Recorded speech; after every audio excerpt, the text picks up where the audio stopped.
Emerged that the CCMA, the Commission for Conciliation, Mediation and Arbitration, has actually handed down a ruling in which it says a company can fire a worker because that worker refused to get a vaccination against COVID-19. You know how big, how important, sometimes how heated the issue of mandatory vaccinations has been. Business Unity South Africa says it's going to the Constitutional Court to get an order on this. But in this case, the CCMA said, in fact, the company had the right to say that this person could no longer work in this particular workplace without a vaccination. Osborne Molatudi is the Managing Director and Employment Law and Labour Law Specialist at Molatudi Attorneys. Osborne, good afternoon to you.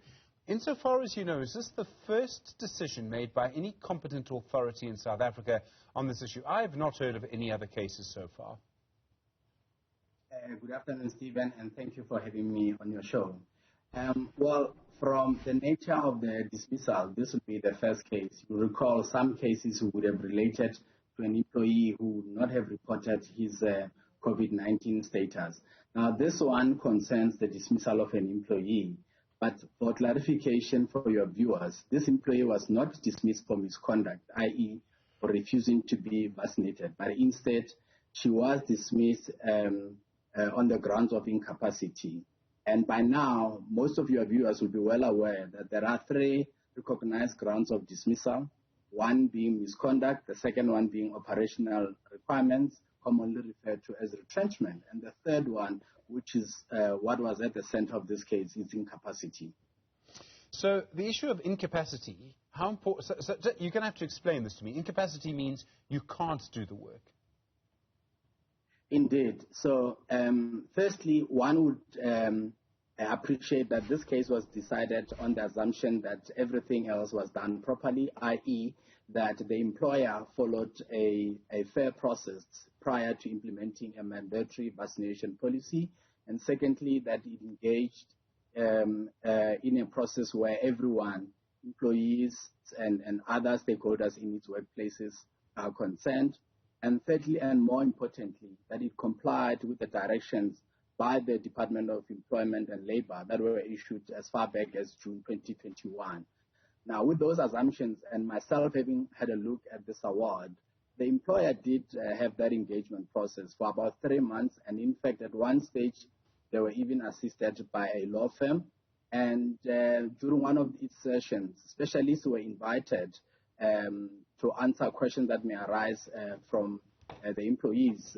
Interestingly, there was someone from who is a legal advisor on human rights issues, as well as someone representing the traditional healer kind of category or a department. So yes, on the basis of this, one would assume that Gold Rush did its work prior to implementing the mandatory vaccination policy. Okay, so they did their work. What this also then would hinge on is that presumably this worker was not working from home, was actually going to come to contact with other workers or customers. Would that be an important issue in this case? Indeed, indeed. One of the key considerations is the identification of high-risk employees and the steps that the employer will take to accommodate that employee. In the absence of any alternatives being found, the employer has those 3 key options. But most employers, if they want to replace the position, they will follow incapacity. So what triggers this case is that the employee in question refused to be vaccinated and sadly was unable to produce medical exemption evidence. All what she did was she relied on the famous Section 12(2) right contained in our Constitution. Now, Stephen, the question is, and I know we have discussed this at length before, is which rights should prevail? The employer's right to maintain a safe and healthy work environment, or the employee's right to bodily integrity and freedom of choice? And from this award, unfortunately or fortunately for either party, the CCMA commissioner found in favor of the employer that it's paramount that the employer should be allowed to maintain a safe and healthy work environment. And there's the reason.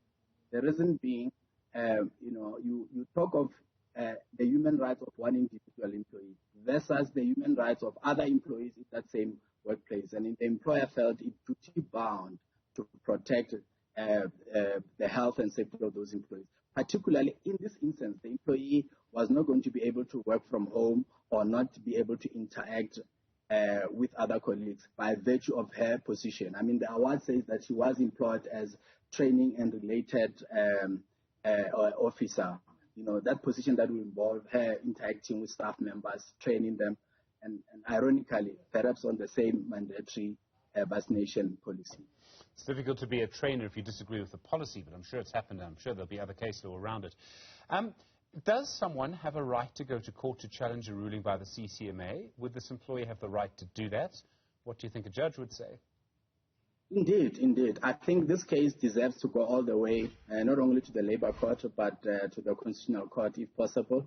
It must be clarified to your viewers that the employee in this matter did not have a legal representative, so she represented herself, but she would be well advised to consider taking this award on review so that the Labour Court can provide further clarity on this issue. It's just a question of, you know, which rights takes precedent over the other, and whether or not her dismissal was substantively fair under the circumstances. And as I indicated, if necessary, let this issue go all the way to our apex court, being the Constitutional Court, to really provide clarity once and for all. I must add that, you know, when it comes to exemption, one would even think and be concerned that if you have high-profile individuals such as Novak Djokovic, who wouldn't be able to convince the Australian authorities about him being exempted and that he had followed COVID-19 protocols and therefore there's no need for him to be vaccinated, then what about us ordinary employees on the ground?